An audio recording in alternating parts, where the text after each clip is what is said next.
संगठन व संरचना। तो यहां पर हम लोग देखते हैं वायुमंडल है क्या, ठीक है। एटमॉस्फेयर क्या है, वायुमंडल क्या है, किसी को कुछ पता है?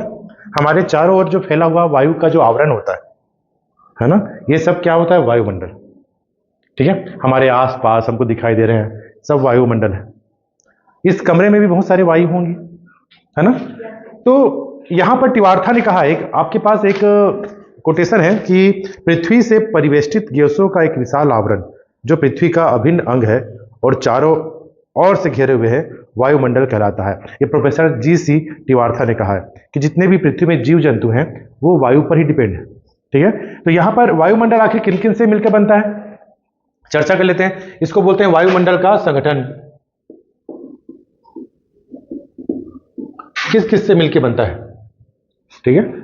घर में तो विभिन्न प्रकार के पकवान बनाते हैं आप लोग, सब्जी बना रहे हैं, मिष्ठान बना रहे हैं, हलवा बना रहे हैं। तो हलवा में क्या क्या मिला जाता है, सूजी का हलवा में क्या क्या मिला है, शक्कर, घी, काजू बादाम, पानी, अच्छा दूध, इलायची, मतलब बहुत सारा मिला हुआ है ना।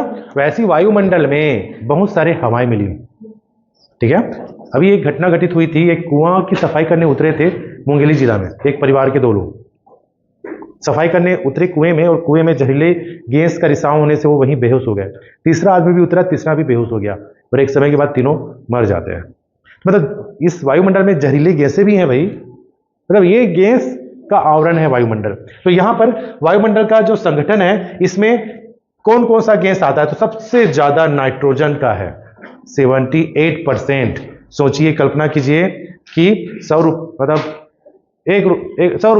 रुपए है, उसमें 78 रुपए नाइट्रोजन को दे दिए। तो सोचिए सबसे ज्यादा पैसे वाला, मतलब सबसे ज्यादा एरिया वाला नाइट्रोजन है, 78%, ठीक है। क्रम याद करिएगा। दूसरा है ऑक्सीजन। नाइट्रोजन को क्या बोलते हैं, इसका रासायनिक सूत्र क्या है, O2 है, देखिएगा। तो ये 20.99% है, लगभग 21%, ठीक है। आर्गन है से 3rd नंबर का 0.93%, मतलब 1% से कम है आर्गन। फिर है कार्बन डाइऑक्साइड। तो याद रखिएगा इसका जो प्रतिशत है कार्बन डाइऑक्साइड का, यहां पर सही लिखिए है, कार्बन डाइऑक्साइड का जो प्रतिशत है वह 0.033%, ठीक है। तो यहां पर आपको याद रखना है, ठीक है। इसको याद करने का तरीका आप देख सकते हैं, नाक मतलब N नाइट्रोजन, फिर A आया मतलब ऑक्सीजन, फिर A आया आर्गन, C मतलब कार्बन डाइऑक्साइड। कार्बन डाइऑक्साइड का क्या है रासायनिक सूत्र, CO2 कार्बन डाइऑक्साइड का है। तो कार्बन डाइऑक्साइड की मात्रा है 0.03%, ठीक है। फिर आता हाइड्रोजन, ठीक है। बताइएगा वायुयान या एरोप्लेन के जो टायर में किसका हवा डाला जाता है, हाँ, ये अभी फिलहाल गलत बता रहे हैं। हाइड्रोजन का है परसेंट, नियान, क्रिप्टॉन, फिर हीलियम। तो आपको क्रम से याद करना है। तो पहले नाइट्रोजन, फिर ऑक्सीजन, फिर आर्गन, फिर कार्बन डाइऑक्साइड, फिर हाइड्रोजन, फिर नियान, क्रिप्टॉन, फिर हीलियम, ठीक है। हीलियम नीचे है, हाइड्रोजन उसके ऊपर है ना। तो ये क्रम आपको याद करना पड़ेगा।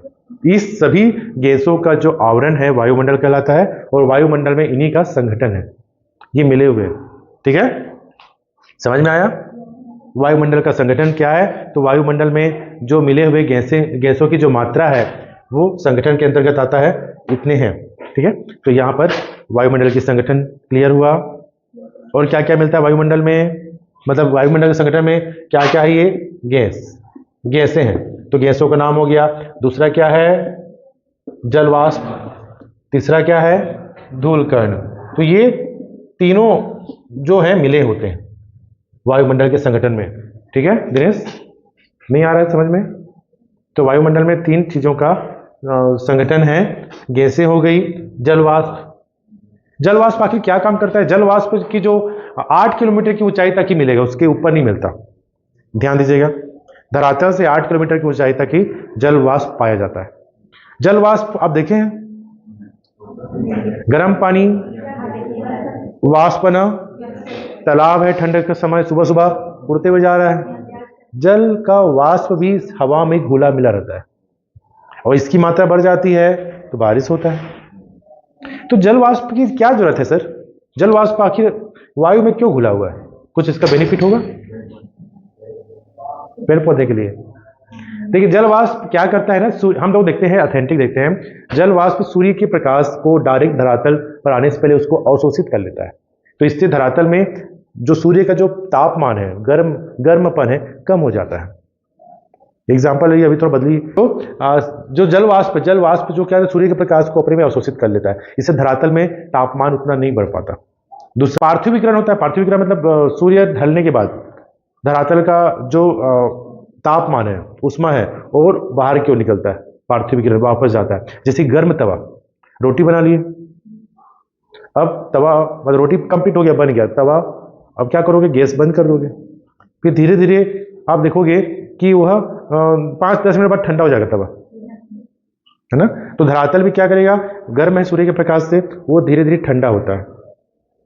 तो क्या करता है, ये भी जल वाष्प क्या करता है, ज्यादा मात्रा में मतलब धरातल पर बैलेंस बना के रखता है। ज्यादा तापमान भी ना हो और ज्यादा ठंडा भी ना पड़े, धरातल में तापमान और जो प्रभाव में भी ये भी उपयोग में लाया जाता है। धूलकण का बहुत सारा उपयोग भी है ना। इसके प्रभाव से अभी देखिए दिल्ली में क्या हो रहा है, सुबह के 11 बजे तक कोहरा छाया हुआ है। अभी दिल्ली में एक घटना हुआ ना, सुबह की बात, रात का बात था, ऑफिस से आया था इंजीनियर लड़का, 27 साल का था।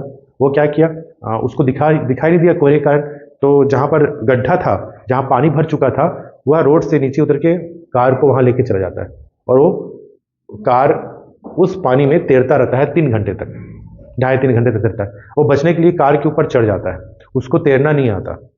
27 साल का इंजीनियर है। अपने पिता को फ़ोन करता है कि मुझे बचाओ, मैं यहाँ हूँ, लोकेशन भेजा, अपने दोस्तों को भेजा, फिर उसके पिताजी लोग भी पूरा आए, सब लोग आए, पुलिस का लोकेशन सब दिए। वो 2.5 घंटे तक कार की छत के ऊपर था वो लड़का, रात को तकरीबन 2:30 बजे। अब कार धीरे धीरे डूबना शुरू हो जाता है, और वो भी डूब जाता है, और उसकी मृत्यु हो जाती है ना। मतलब मैं ये बताने की कोशिश कर रहा हूँ कि जो धूल कण है, ये क्या करते हैं, कोहरे को बढ़ाने में मदद करते हैं, तापमान तो बढ़ाते ही हैं। इस कारण आप सभी को तैरना आना चाहिए। मैं ये बता रहा हूँ कि आजकल आप सभी को तैरना आना चाहिए, और किसी भी तरह से अगर पानी के पास आप जा रहे हैं तो थोड़ा एक दूरी बना कर रखिए, अपने आप को वहाँ पर साहसीपन मत दिखाइए, है ना। तो थोड़ा सा अवेयरनेस जरूरी है, जागरूकता जरूरी है, ठीक है। तो आप अभी एक चांपा में घटना हुआ, 11वीं क्लास का लड़का था, 3 बच्चे थे, तीनों डूब गए चांपा में। क्यों हुआ, स्कूल बंक करके वो लोग गए, स्कूल में छुट्टी हो गया, चलो यार जाते हैं, साइकिल लेकर गए, साइकिल तीनों का दिखा, और वो डूबे हुए थे। उनको ईंट मतलब जो रेत भर रहे थे ट्रैक्टर में, ड्राइवर मना किया है, मत जाओ, उधर गहरा है, मत जाओ, मगर वो लोग जाते हैं, और उनकी बॉडी 1 दिन बाद मिलती है। उसमें से 3 में 2 एकलौते थे अपने घर के, है ना, ठीक है, एक सरायपाली का था। तो बहुत सारी घटना घटित हो रही है, आप लोगों को जागरूक होना चाहिए। मैं फिर टॉपिक में आना चाहूंगा। तो ये धूलकण, गैस, जलवाष्प, वायुमंडल में संगठन होता है। क्लियर हो गया। यहाँ पर सबसे अधिक मात्रा वाला गैस कौन सा है, कितना प्रतिशत? फिर सेकंड नंबर कितना प्रतिशत? 20.99, है ना, लगभग 21%। फिर उसके बाद आ रहा है कौन सा, आर्गन, कितना है? 0.93%, ठीक है। और कार्बन डाइऑक्साइड कितना है? ठीक है। तो आपको ये जाना है 0.03%, है ना। ऑप्शन में कभी 0.33 दे देगा, कभी 0.03 देगा, तो ये सही माना जाएगा, ठीक है। ये हो गया। अब आ रहा है वायुमंडल की परतें, वायुमंडल की संरचना जिसको बोलते हैं, वायुमंडल की संरचना। ये संगठन समझ में आया, ये टॉपिक संगठन से प्रश्न पूछेगा, वायुमंडल के संगठन के बारे में बताइए, तो आपको तीनों को बताना है, गैस के बारे में लिखना है, जल वाष्प, ये 2-3 लाइन बताना है। अब नेक्स्ट आ रहे हैं वायुमंडल की संरचना, ठीक है। आप लोग बहुमंजिला इमारत देखें, विश्व का सबसे ऊंची इमारत कौन सी है? बुर्ज खलीफा, हाँ याद है, गाने में याद है। तो देखेंगे कितनी ऊंचाई में है। वायुमंडल की भी संरचना, आप अभी कहां पर हो? भूप्रपटी में, धरातल में है, आप लोग धरातल में हैं, और धरातल से कितना किलोमीटर ऊंचाई में? लगभग 20 किलोमीटर की ऊंचाई में, 18-20 किलोमीटर की ऊंचाई में कौन सी सीमा है? क्षोभ मंडल, ठीक है। टोटल कितनी परत हैं? पुस्तक में 7 दिया है, मगर हम लोग कभी रेलवे एग्जाम चले गए थे तो 5 परत पढ़ते हैं। तो अभी फिलहाल तो 7 दिया है, सप्ताह में 7 दिन होते हैं, और पृथ्वी में कितने महाद्वीप हैं? 7। तो 7 वायुमंडल की परत है, सातों आपको क्रम से याद होना चाहिए, ऐसा नहीं कि आगे पीछे कर लिए। पहले आपको मैं पजल बनाऊंगा, पजल खेलूंगा कि चलो आपका सर अलग है, आपका हाथ अलग है, आपका पाँव अलग है, मिलाइए। तो सर की जगह पाँव कर दोगे क्या? नहीं, तो इसमें नहीं करना है। तो वायुमंडल में भी क्रम आएगा नीचे से ऊपर। तो पहले क्या आएगा? क्षोभ मंडल। क्षोभ मंडल आ रहा है, कितनी ऊंचाई? 18-20 किलोमीटर। कहाँ? भूमध्य रेखा में। ध्रुव में 8 किलोमीटर। देखिए ये हमारा पृथ्वी है और ये बीच में क्या है? विषुवत रेखा। हम लोग पढ़े थे ना, यहां पर वर्ष भर तेज सूर्य का सीधा रोशनी पड़ता है, तो यहां पर गर्म होता है तापमान गर्म होगा तो क्या करेगा? उड़ेगा, है ना? उबाऊ हो जा रहा है क्लास। अरे भाई आप लोगों के पास में पटाखा लगा दो पीछे, भागोगे ना, है ना? सेम वही हो रहा है। भूमध्य रेखा में सूर्य का प्रकाश सीधा पड़ रहा है, हवाएं भाग रही हैं ऊपर की ओर, क्योंकि उसमें हल्का हो जा रहा है, हवा ऊपर की ओर जा रहा है। तो उसकी हाइट कितनी है? 20 किलोमीटर तक ऊंचाई तक क्षोभ मंडल में। अब आ रहा है ध्रुवीय क्षेत्र में, इसकी हाइट कितनी है क्षोभ मंडल की? 8 किलोमीटर। 8 किलोमीटर ऊंचा, धरातल से 8 किलोमीटर। तो सर ऐसा क्यों? सर क्षोभ मंडल की जो ऊंचाई है वह विषुवत रेखा में ज्यादा है, ध्रुव में कम है। क्यों? क्योंकि ध्रुवीय क्षेत्र में सूर्य के प्रकाश बहुत कम तिरछा पड़ता है। ठीक, ये एक कारण हो सकता है कि हवाएं वहां ठंड होती हैं, वह नीचे रहती है, तो परत भी नीचे है। दूसरा कारण हो सकता है गुरुत्वाकर्षण। गुरुत्वाकर्षण के कारण क्या होता है? यहां पर गुरुत्वाकर्षण का ज्यादा प्रभाव होता है ध्रुवीय क्षेत्र में, तो वह जो मंडल है उसकी हाइट कम है, यहाँ ज्यादा। तो ये इस तरह से हम लोग देख सकते हैं। ठीक है, क्लियर हुआ? विषुवत रेखा में कितना है क्षोभ मंडल की ऊंचाई? 18 से 20 किलोमीटर और ध्रुवीय क्षेत्र में 8 किलोमीटर। क्षोभ मंडल को परिवर्तन मंडल भी कहते हैं। परिवर्तन होता है, यहाँ बादल बना, बारिश हुआ, तूफान आया, आंधी आया, क्षोभ मंडल में आता है ना। ठीक है, और क्या क्या हो रहा है? यहाँ पर सवानी हवा धाराएं चलती है, ऋतु परिवर्तन होता है। और एक तापमान में बता रहा है कि 165 मीटर की ऊंचाई पर जाने से तापमान कम होता है। अर्थात समझ लीजिए धरातल में 20 डिग्री सेल्सियस है, तो ऊपर 165 मीटर में कितना होगा? कम होगा। बोल रहे तो कितना होगा? 21 होगा कि 19 होगा? 19 होगा, कंफर्म? ठीक है, तो 165 मीटर की ऊंचाई में जाए, इसी को बोलते हैं तापमान में ह्रास। इसी को क्या बोलते हैं? तापमान ह्रास दर बोलते हैं। इसी को हम लोग प्रश्न अगर पूछ दिया कहीं पर, तापमान ह्रास दर, जमा ही मार रहे हो रे। क्या रखा है रे दिनेश? क्या कर रहे हो तुम लोग? क्या कुछ रखे हो? तो क्यों हाथ थोड़ा अच्छे से बैठो ना सामने की ओर। ठीक है, तो यहां पर तापमान ह्रास दर का जान गया कितना है? 165 मीटर की, किलोमीटर मत बोला, 165 मीटर की ऊंचाई पर जाने से 1 डिग्री सेल्सियस तापमान कम होता है। ठीक है, कितना कम होगा? 1 डिग्री सेल्सियस तापमान कम होगा, याद रखिएगा। ये कहां हो रहा है? क्षोभ मंडल में। सब जगह नहीं होगा, क्षोभ मंडल में होगा। क्लियर? और इसमें क्या बचा है?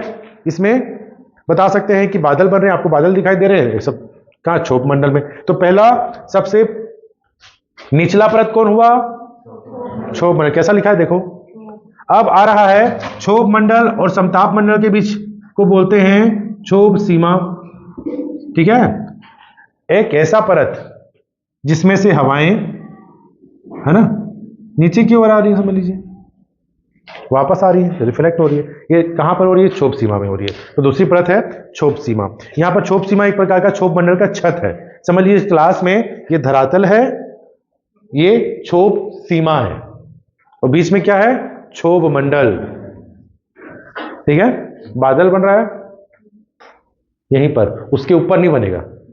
इसी के पास पंखा लटका हुआ है ना, लाइट आ गया। चलिए संक्षेप में कर लेते हैं। तो इसकी मोटाई कितनी होती है? 2 किलोमीटर, है ना, 1.5 से 2 किलोमीटर होता है। तो ठीक है, अब नेक्स्ट आ रहा है समताप मंडल। तो 2 मंडल कौन कौन सा पढ़े? क्षोभ मंडल, क्षोभ सीमा। तो क्षोभ मंडल पहले, फिर क्षोभ सीमा, उसके ऊपर समताप मंडल। नाम कैसे है स्पष्ट इसमें?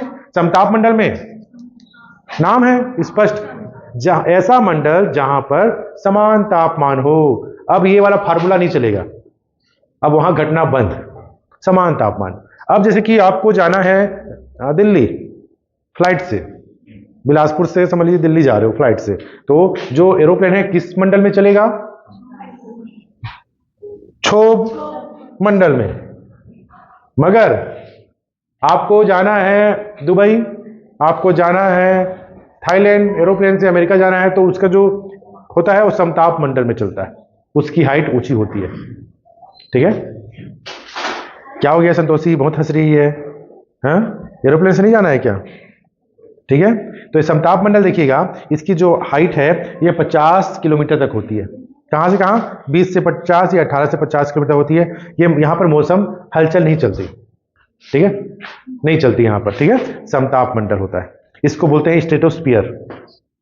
अब क्षोभ मंडल को क्या बोलते हैं? ट्रोपोस्फियर।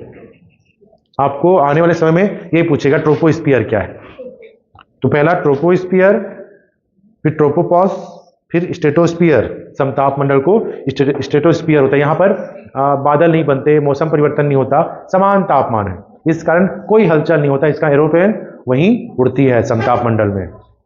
ठीक है, जो घरेलू हेलीकॉप्टर है क्षोभ मंडल में, एरोप्लेन जो है समताप मंडल में उड़ती है। ठीक है, अब आ रहा है ओजोन मंडल, यहाँ भी समान तापमान है, समताप मंडल के ऊपर है। इसको ओजोन मंडल क्यों बोलते हैं कि इसकी ऊंचाई तकरीबन 30 से 60 किलोमीटर की ऊंचाई में होता है ना। मगर आपको याद करना है कम से कम ओजोन परत 30 से 50 किलोमीटर लिखा जाता है, तो आंसर सही होगा। 30 से 50 किलोमीटर के बीच के मंडल को ओजोन मंडल कहते हैं। ठीक है, ओजोन मंडल क्यों कहते हैं? क्योंकि यहाँ पर देखिए ऑक्सीजन के कणु और ऑक्सीजन गैस दोनों टकराते हैं, इस कारण क्या बन गया? O3। O3 मतलब ओजोन गैस। ओजोन गैस का रासायनिक सूत्र क्या है? O3। हम ज्यादा हो जा रहा है क्या? अभी गहराई से मैं पढ़ा नहीं रहा हूं, और अंदर तक भी जा सकते हैं, है ना। तो यहां पर ओजोन मंडल क्यों कहते हैं? क्योंकि वहां पर ओजोन गैस की अधिकता होती है। आप ओजोन गैस को अगर इस क्लास में मैं थोड़ा छोड़ दूं, मेरे पास इस थर्मस में ओजोन गैस में छोड़ दूं, तो यहां पर स्मेल आएगा, ऐसा लगेगा सड़े हुए मांस का स्मेल आएगा, सड़ा हुआ मांस का स्मेल आता है। तो आप लोग क्या करते हैं? तो सेम ओजोन गैस का भी स्मेल आता है उसी तरह से। ठीक है, आओ ना। अच्छा, हाँ, ठीक है, तो इस तरह से ओजोन परत हुआ। ओजोन परत में और क्या क्या होता है भाई? आपको ओजोन परत को सुरक्षा कवच क्यों कहते हैं आप? हाँ, प्रश्न यहीं पर आएगा, बहुत इंपॉर्टेंट है। ओजोन परत को सुरक्षा कवच क्यों कहते हैं? एक सैनिक के पास लड़ने के लिए तलवार है, मगर एक प्रकार का उसके पास क्या गोल तवा रहता है, क्या बोलते हैं, हार करे तो बचाने का काम आए, तो ऐसे ही आप लोगों के पास क्या है? ओजोन मंडल। ये क्या काम करता है? सूर्य का जो प्रकाश है, वो सूर्य के प्रकाश में क्या आ रहा है? पराबैंगनी किरणें। पराबैंगनी किरणें क्या होता है? जिसको बोलते हैं अल्ट्रावायलेट वेव, वो आ रही हैं। उसको क्या करता है? जिस प्रकार से आप लोग चाय छानते हो ना, कि चाय बनाओ तुरंत कप में डाल देते हो, छानते हो, तो छाना गया अदरक इलायची चाय पत्ती बाहर, चाय अंदर, है ना।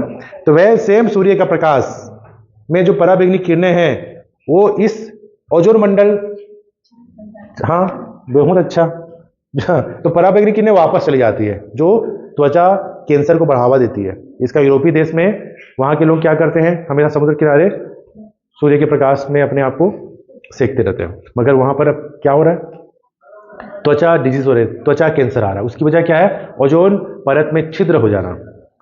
ओजोन परत में छिद्र आ गया, क्यों आ गया है? CFC के कारण, क्लोरोफ्लोरोकार्बन के कारण। ये किसमें यूज होता है? फ्रिज में, एसी में जो यूज हो रहा है, उसमें CFC का यूज होता है। तो यहां पर आप समझिएगा, ओजोन परत को या ओजोन मंडल को पृथ्वी की सुरक्षा कवच क्यों कहते हैं? तो आपको बताना पड़ेगा, सूर्य की पराबैंगनी किरणें अर्थात अल्ट्रावायलेट वेव को यह परत नीचे आने नहीं देती, या क्या कर देती है? रिफ्लेक्ट कर देती है ना, वापस भेज देती है हानिकारक जो किरणें, और जो नीचे आता है, जो धरातल तक पहुंच पाता है, बस वो ओजोन परत के कारण ही आ पाता है। तो इस कारण इसको सुरक्षा कवच कहते हैं। और यहाँ पर अब क्या हो रहा है, प्रदूषण बढ़ गया है, CFC है ना, कार्बन मोनोऑक्साइड, और बहुत सारे तत्व है जिसके कारण इसमें छिद्र हो गए। कहाँ पर हो गया छिद्र? इस कारण सूर्य के प्रकाश मतलब ये ओजोन में छिद्र हो गया है ना, तो ये CFC के कारण हुआ है। मेन CFC का फुल फॉर्म क्या है? क्लोरोफ्लोरोकार्बन। क्लोरोफ्लोरोकार्बन ये किसमें यूज होता है? प्रशीतकों में। प्रशीतकों मतलब AC में, फ्रिज में, इसमें यूज होता है। फ्रिज के पीछे कंडेंसर होता है ना, कंडेंसर क्या बोलते हैं, है ना, उसमें कौन सा गैस होता है उसमें? हाँ, वो भी एक गैस होता है, उसमें भी नियान भी गैस होता है। ठीक है, चलिए आगे अगला मध्यमंडल।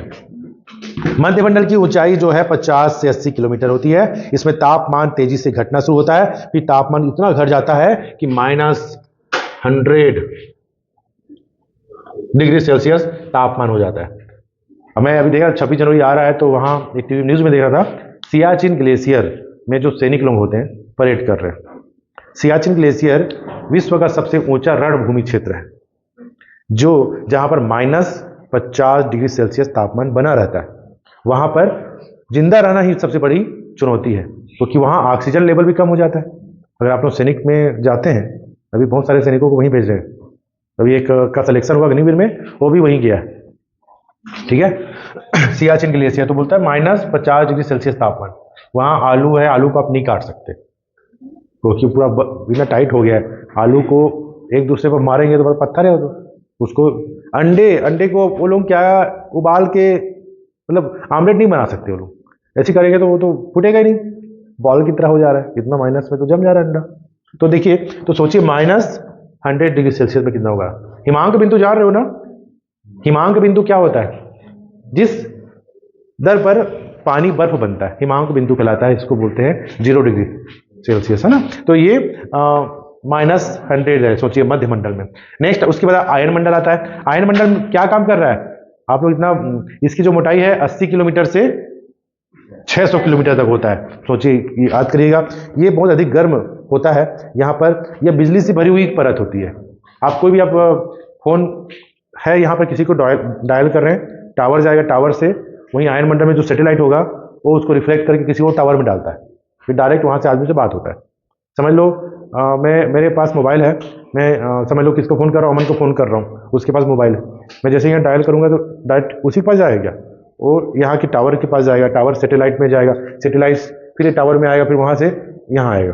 तो जो सैटेलाइट है वो रिफ्लेक्ट कर रहा है आयन मंडल से। अगर आयन मंडल नहीं होता तो आप टेलीविजन नहीं देख पाते, कॉलिंग नहीं कर पाते, है ना। तो ये आयन मंडल का उपयोग इसके लिए होता है, संचार साधन के माध्यम में होता है। और यहाँ पर अति चमकदार लाल रंग का जो प्रकाश होता है, जिसको ध्रुवीय क्षेत्र में क्या बोलते हैं? ओरिया बोरोलिसिस बोलते हैं। और अंटार्कटिक प्रदेश में दक्षिण ध्रुव में क्या बोलते हैं? ओरा ऑस्ट्रेलिस बोलते हैं। ये प्रश्न पूछता है ना। उत्तरी ध्रुव में आप देखिएगा, जैसे कि शाम को यहाँ 5 साढ़े 5 बजे अभी सूर्य डूबता है, सूर्यास्त के समय लालिमा छा जाता है आसपास, तो यहाँ छाया ही रहता है 6 महीने तक, ये कभी को रिफ्लेक्ट होता है। तो ये उसको नाम दिया गया है। उत्तरी गोलार्ध में क्या बोला जाता है इसको? ओरिया बोरालिस, दक्षिण में ओरिया ऑस्ट्रेलिस कहते हैं। और ये तापमान इसके बाद बढ़ना शुरू हो जाता है।